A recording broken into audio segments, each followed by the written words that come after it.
हर हर महादेव दोस्तों। मेरा नाम पारस अग्रवाल है और मुझे घूमने का बहुत शौक है। मैं अक्सर अपने दोस्तों के साथ घूमने जाता रहता हूँ। दोस्तों, इस दौरान मेरे साथ दो ऐसी घटनाएं घट चुकी हैं जिन्हें मैं जीवन भर नहीं भूलूंगा। अपने पिछले वीडियो में मैंने आपको अपने साथ घटी एक सच्ची पैरानॉर्मल घटना के बारे में बताया था, जिसका लिंक मैंने डिस्क्रिप्शन में दे रखा है। आज मैं आपके साथ दूसरी घटना शेयर करने जा रहा हूँ। ये घटना इतनी भयानक थी कि आज भी उस घटना को याद करके मेरे रोंगटे खड़े हो जाते हैं।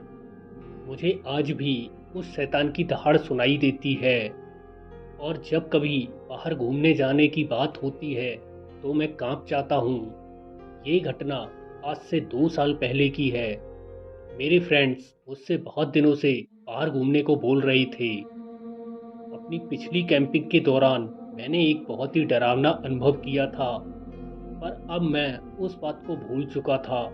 वैसे भी उस वक्त मैं अकेला था और इस बार मैं अपने कई सारे फ्रेंड्स के साथ जा रहा था। हमारा इस बार सिक्किम घूमने का प्लान था। हम सब लोग तय की हुई लोकेशन पर इकट्ठा हुए। हम टोटल 5 लोग थे, जिसमें रोहन तो मेरे होम टाउन का ही फ्रेंड था। वो मेरी ही तरह बॉडी बिल्डर और जिम कोच था। बाकी तीनों, जॉन, विक्की और जॉर्ज, ये मेरे एनआरआई फ्रेंड थे। ये लोग मॉरिशस से थे और सभी लोग आर्मी बैकग्राउंड से थे। इन्हें जंगलों, ट्रैकिंग और ट्रैफिकिंग का अच्छा एक्सपीरियंस था। साथ ही हर तरह की गन्स और हथियार चलाना जानते थे। ये लोग भी मेरी तरह घूमने के शौकीन थे। इस बार उन्होंने मेरे साथ इंडिया घूमने का प्लान किया था। वैसे इससे पहले भी वो इंडिया घूमने आ चुके थे। सिक्किम पहुंचकर हम सब लोग एक रिसॉर्ट में इकट्ठा हुए। सभी लोग खुश थे और रिसॉर्ट घूमते हुए हम लोग एंजॉय कर रहे थे। रिसॉर्ट घूमते हुए हमारी जान पहचान एक दूसरे ग्रुप से हुई। ये 5-6 लोगों का ग्रुप था। ये सभी लोग मणिपुर और मेघालय के आसपास से थे और लोकल एरिया को अच्छी तरह जानते थे। ये लोग भी आर्मी बैकग्राउंड से थे। इस वजह से मेरे एनआरआई फ्रेंड्स की इनसे अच्छी दोस्ती हो गई और इन लोगों ने हमारे साथ ही घूमने का प्लान किया।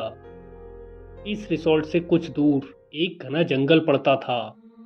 हम सब लोगों ने अगले दिन जंगल जाकर कैंपिंग करने का फैसला किया। हम लोगों ने इस ट्रिप को धमाकेदार बनाने के लिए पूरी तैयारी कर ली। खाने पीने का ढेर सारा सामान भी रख लिया था। दूसरे ग्रुप के लोगों के पास अपनी सेफ्टी के लिए माउजर, पिस्टल और गन्स जैसे काफ़ी हथियार थे, इसलिए उनके साथ हम सेफ फील कर रहे थे। हम 5 लोग थे और उन लोगों को मिलाकर टोटल 11 लोग हो गए थे। अगले दिन हम सब लोग जंगल घूमने निकले। हमने आसपास सब जगह घूमा। ये सच में काफ़ी खूबसूरत जगह थी। हम सब लोग जंगल एक्सप्लोर कर रहे थे। घूमते घूमते हम जंगल के काफ़ी अंतर पहुंच गए। ये एक खतरनाक जंगल था। जॉन ने एक प्लेन जगह देखकर वहां कैंप लगाने का फैसला किया। हम लोगों को भी वो जगह ठीक लगी और हम सब ने वहां कैंप लगा दिया। कैंप लगाने के बाद थोड़ी देर हम कैंप के आसपास घूमे और उस जगह को एक्सप्लोर किया। उस जगह से करीब 500 मीटर दूर एक छोटी सी पहाड़ी नदी थी, बिल्कुल साफ पानी की। हम लोग खुश थे कि पीने और खाना बनाने के लिए यहाँ से पानी भर लेंगे। आसपास घूमते घूमते शाम हो गई और अब सर्दी बढ़ गई थी। विक्की ने कैंप फायर का अरेंजमेंट कर दिया। हम सब लोग वहीं बैठकर आग सेकने लगे और अब हम लोगों को भूख लग रही थी। हम लोग अपने साथ खाने पीने का बहुत सा सामान लेकर आए थे। विक्की और जॉर्ज ने मिलकर सबके लिए खाना बनाया। Veg rice pulao, Maggi, veg butter sandwich और साथ में रेड वाइन। हम लोगों ने जमकर एंजॉय किया। देर रात तक हम कैंप फायर के आसपास बैठकर रेड वाइन पीते रहे। जब कैंप फायर बुझने लगी तो हम सब लोग कैंप में जाकर सो गए, पर जॉर्ज अभी भी बाहर ही घूम रहा था। मैंने उसे आवाज़ दी। उसने कहा उसे प्यास लगी है और पानी ख़त्म हो गया है, उसे पानी चाहिए। वो नदी की तरफ जा रहा है पानी भरने। कोई चलेगा मेरे साथ? उसने सबसे पूछा। मैं कैंप के अंदर कंबल ओढ़कर लेटा हुआ था और मुझे अब आलस आ रहा था, इसलिए मैं चुपचाप लेटा रहा। मुझे नहीं पता उसके बाद वो पानी भरने गया था या नहीं। कैंप फायर पूरी तरह बुझ गई थी और हम सब लोग भी सो गए थे। अब जंगल बिल्कुल शांत था। चारों तरफ गहरा सन्नाटा। आसमान में लाल रंग का चांद चमक रहा था। आज फुल मून नाइट थी, इसलिए जंगल में थोड़ा उजाला था। मैं कंबल ओढ़कर सो गया। मुझे बस नींद अभी आई ही थी कि तभी अचानक एक भयानक चीख से जंगल की शांति भंग हो गई। हम सब लोग हड़बड़ाकर कैंप से बाहर निकले। ये कैसी चीख थी? हम लोगों ने एक दूसरे से पूछा कि तभी हमें वो चीख दोबारा सुनाई दी और साथ में एक भयानक गुर्राहट भरी आवाज नदी की तरफ से आ रही थी। जॉर्ज! मैं घबराहट से चीखा। जॉर्ज कहाँ है? कैंप में तो नहीं है, रोहन बोला। किसी अनहोनी के डर से हम सब लोग सहम गए। वो नदी की तरफ पानी भरने गया हुआ था, मैं बोला। हम सब लोग नदी की तरफ भागे। जॉन ने कुछ लोगों को कैंप में ही रुकने को बोला। 3 लोग कैंप में ही रुक गए। बाकी के लोग गन्स लेकर नदी की तरफ भागे। जब हम लोग नदी के करीब पहुंचे तो हमें एक भयानक बदबू सी आने लगी। जैसे जैसे हम नदी के पास आ रहे थे, ये बदबू तेज होती गई।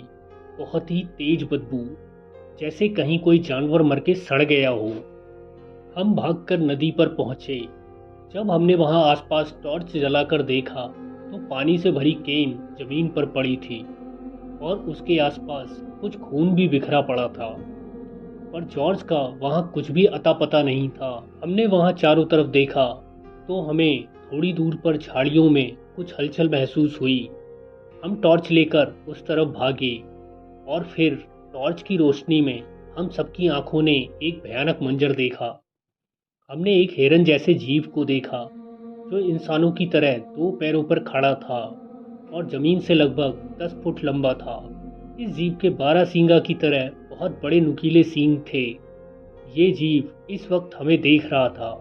उसकी बड़ी बड़ी आंखों से पीली हरी रोशनी निकल रही थी और उसके मुंह से धुआं निकल रहा था। ये हमें देखकर बहुत तेज गुर्राया और किसी चीज को घसीटते हुए आगे ले जाने लगा। ये जॉर्ज की बॉडी थी। जॉर्ज मर चुका था। रॉबिन ने गुस्से में उस जीव के ऊपर अपनी मशीन गन से फायरिंग शुरू कर दी।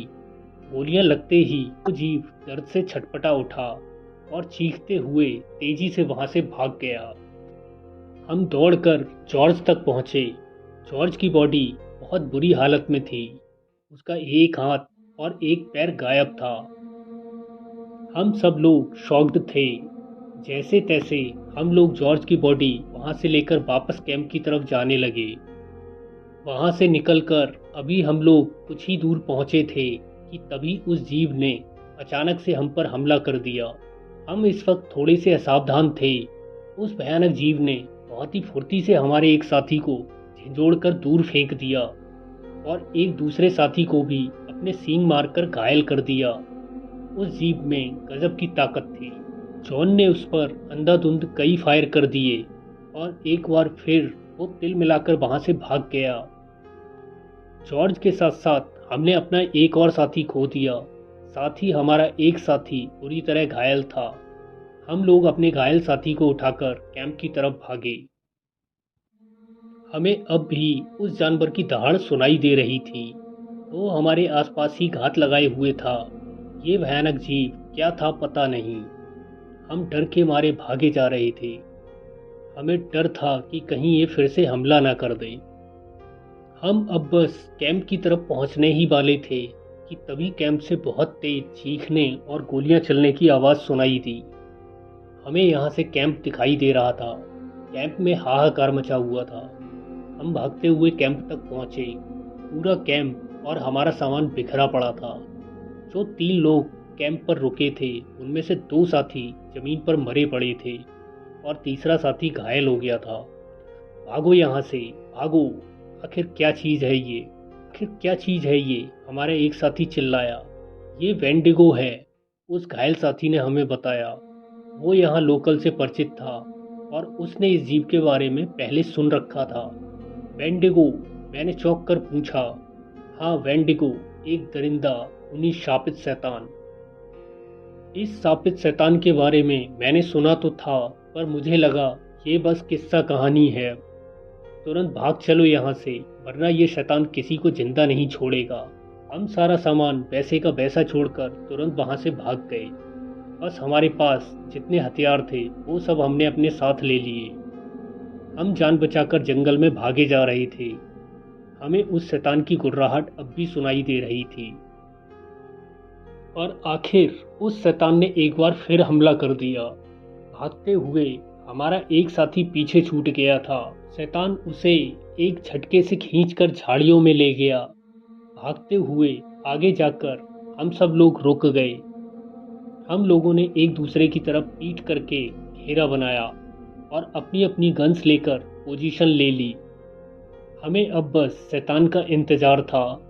कुछ देर रुकने के बाद घेरा बनाते हुए हम आगे बढ़ने लगे। हम अभी कुछ ही दूर आगे पहुंचे थे। हमें अपने आसपास कुछ हलचल सुनाई दी। हम फिर से घेरा बनाकर खड़े हो गए। हम पूरी तरह अलर्ट थे।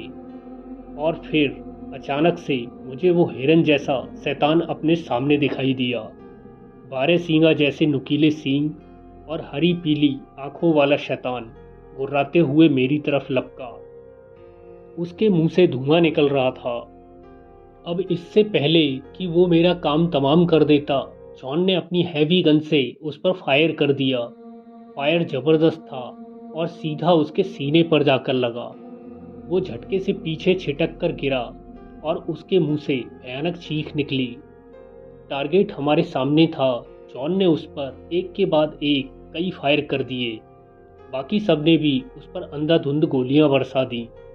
वो शैतान चीखते हुए जंगल की तरफ भाग गया।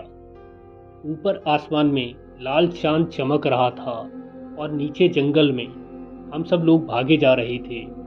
हमारे 4 साथी मारे गए थे और 2 साथी घायल हो गए थे। किसी तरह हम सब उस रिसोर्ट के किनारे पहुंचे। रात के 3 बज रहे थे और सुबह होने में अभी देर थी। रिसोर्ट पहुंचकर हम लोगों की जान में जान आई।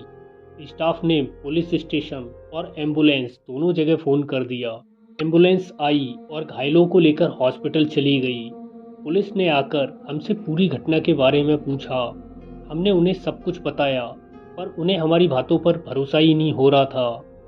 पर रिसोर्ट के स्टाफ में 1-2 लोग थे जिन्हें हमारी बातों पर यकीन था, क्योंकि उन्होंने पहले उस शैतान के बारे में सुन रखा था। तो दोस्तों, ये थी मेरे फ्रेंड पारस के साथ घटी एक सच्ची भयानक घटना, जिसने उसे पूरी तरह हिला कर रख दिया था और वो आज भी इस ट्रॉमा से बाहर नहीं निकल पाया है। इससे पहले वाले वीडियो में मैंने उसके साथ घटी एक और घटना के बारे में आपको बताया था। अगर आपने वो वीडियो नहीं देखी है, डिस्क्रिप्शन में जाकर चेक कर लेना, मैंने उसका लिंक दे रखा है। तो दोस्तों, आज की कहानी आपको कैसी लगी कमेंट करके ज़रूर बताना। वीडियो को लाइक कर लेना, साथ ही मेरे इस चैनल को सब्सक्राइब भी कर लेना। तो दोस्तों, मिलता हूँ आपसे अपने नेक्स्ट वीडियो में ऐसी ही एक रहस्यमयी कहानी को लेकर।